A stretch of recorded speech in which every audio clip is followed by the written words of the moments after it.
If you started out just like me in the industry of D2D, you always want to have some helpful tips on what can actually expedite or speed up your process, right? So in this video, I'm going to give you some helpful tips that actually helped me when it came to my door-to-door career, when it comes to how I canvas and how I approach and how you go about it in my professional level. So as I drive in the area, it's very simple. I try to find somewhere that I can park, obviously. I'll scope around the area if a lot of people already have the product that I'm looking for. So if you're selling security, solar, or any type of product in that nature, you can drive around and see the yard signs. You can see on the roof if the product is there. You can also see if it's saturated or if it's a well-balanced neighborhood. So what I'll do is I'll park and I'll walk about 15 minutes away from my car, 20 minutes away from my car. The reason why I do that is if I'm close by my car, I can most likely go back to my car, relax, go to the restroom, go get lunch, or even go back home very easily just because it's not too far away. I want to walk 15 up to 25 minutes away from my car so I don't second guess, because I know my human nature and how the human psychology is. They always want to look for comfort. So I'm looking to go away from my car.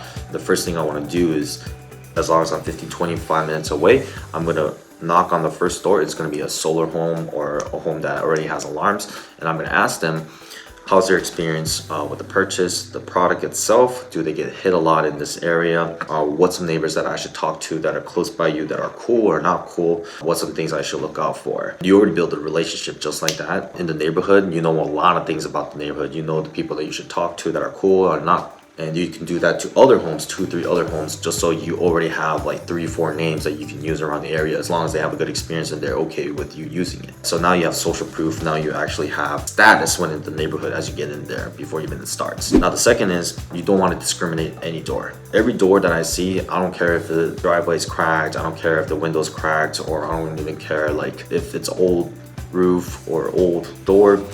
I don't discriminate the houses that are in front of me just because every door is an opportunity. Also, when I knock, I'm thinking about I'm getting $50, right? So think about the average commission that you get and how many doors it actually takes to actually convert. So the other thing I also have is like, look at your numbers. There's some days where you will like spend half your day not talking to anyone at all, just hitting the doors and no one's actually answering it, whether that's the weekend or you're doing that on a Friday evening or whatever time you're doing it. There's some times that you will have not much interaction and you just get a lot of rejections, right? So if you knocked about 30 doors and about 20 of them had no answers and 5 of them said no interested and 5 of them said they're semi-interested but didn't book an appointment, you got to look at yourself like that instead of saying, oh, I just had a very crappy area right now after going to 30 doors, even though that shouldn't really measure what your performance is or who you are as a person, right? I always try to spend about 3 to 4 hours a day just canvassing through the neighborhood. You can use apps like Sales Rabbit, Landglide. Landglide I particularly like. I pay $10 a month. I repeat this in all of my videos where it actually shows like who's an owner or renter in the property. How I know that is by looking at the mailing address, if it's same as the property address. If it's not, then I know that's a renter, because my job is actually looking for homeowners who are actually looking to do a home improvement.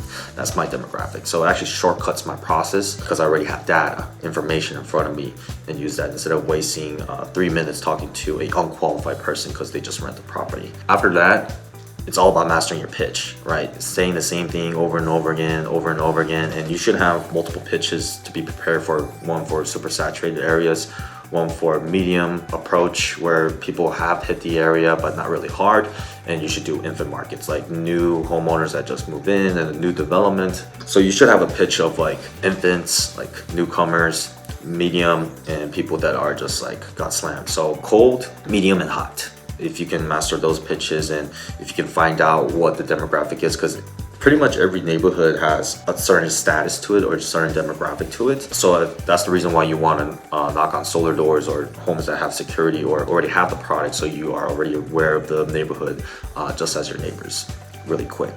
So after you do that, a very useful tip what you can do is once you have an appointment or two in that neighborhood, in that specific street, I'm not going to knock the other doors at all, because what I'm going to do is actually I'm going to install the product first, right? Either that security or solar.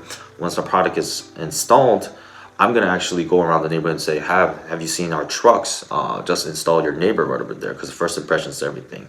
So I can do that and install, get their neighbors install, rather than persuading them saying, I'm a guy who just happens to want to put security or solar in your home. Hey, we already put solar on Gloria's house right next door. Our trucks are here anyways. All I'm doing is giving out free quotes. So have you actually looked into it yourself? Very, very smooth transition, right? Social proof is right there. They're getting installed. You already have another appointment, and it's your first impression. They actually get to see you and to seeing you actually installing products, so they know you're the man when it comes to that product and service when it comes to the neighborhood. If I get an appointment in a specific street, I try to get 1 or 2, because half of them actually sit down, half of them don't. So I get someone actually, when I close them, it's a great way so you can build social proof in the same streets while leaving everyone that you have a really good first impression of when you go about. Then you can actually create 2, 3, 4 homes under your account on the same street by steadily doing that, instead of going cold and expecting good results to happen. That's somewhat of my approach that I do. Second of all, what you want to do when you spend 3 or 4 hours, stay hydrated, make sure you go to the restroom first, eat well. I know that sounds very like cliche, redundant, but it does make a big difference. It doesn't really help when you're super dehydrated or only have McDonald's or fries. You always want to look at yourself like you're an athlete, like you're performing, right? Like you are pitching, which basically means you are halfway to the court. And now when it comes to setting an appointment, you're basically making some moves, passes, rebounds in order to help your team get an opportunity to score. And yeah, you just make sure you think yourself you're an athlete. If you are making sure when you work out, you take care of your body, you got to take care of your mental state as well. And mental is going to be a big thing in this industry, because you're just going to go through a lot of no communication, a lot of no's, and people flaking at you a lot of the time. Just remember, the rule that you always want to get is actually 10 appointments. Out of the 10, about 5 of them will sit. Out of the 5, 2 or 1 of them will actually buy the product, right? So it can be very discouraging. It can be very hard. I went through a lot of failures and moments that I almost want to cry, just to be honest with you, just because it's a career and I take it very seriously.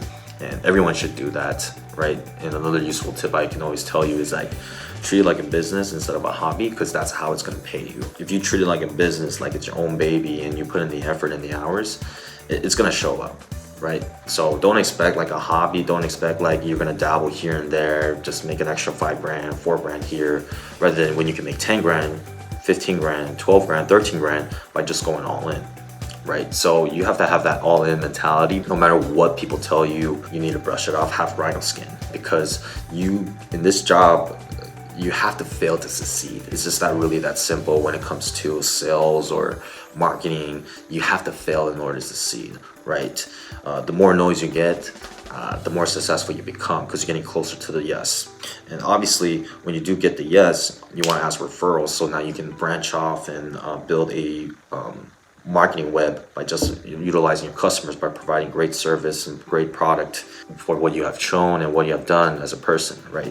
So always have that mentality of you're always a business person, you're always performing, and rejection is a very normal occurrence. You have to get some of them out of the way. Know your numbers, right? Know your numbers. And I always tell myself, if I'm getting 5 no's or 7 no's, I'm going to my yes. It's just really that simple. And the numbers always speak to itself, and the law of averages and law of numbers just happen to work that way. So if you're getting a lot of rejection, get used to it. You'll never get used to it at some points, but it will help you a big time. And that's my biggest advice for you, from driving multiple places for an hour and a half, walking 25 minutes away, getting a lot of rejections, going days that are raining, going places that seem really nice but had horrible people, asking yourself, am I doing the right thing? Am I in the right profession? Is this a normal occurrence? And you'll be fine. And this is a helpful tip that I want to share with you, just so you know you're going through the same journeys that I did back in the day. So good luck to you, and I'll look forward to you. If you have any comments or questions, leave it down below. I'll be more than like to communicate with you. There's some other videos that I have on the library that I have regarding to DDD. So hopefully that gives you a spark. Other than that, I'll see you guys in the next one. Peace.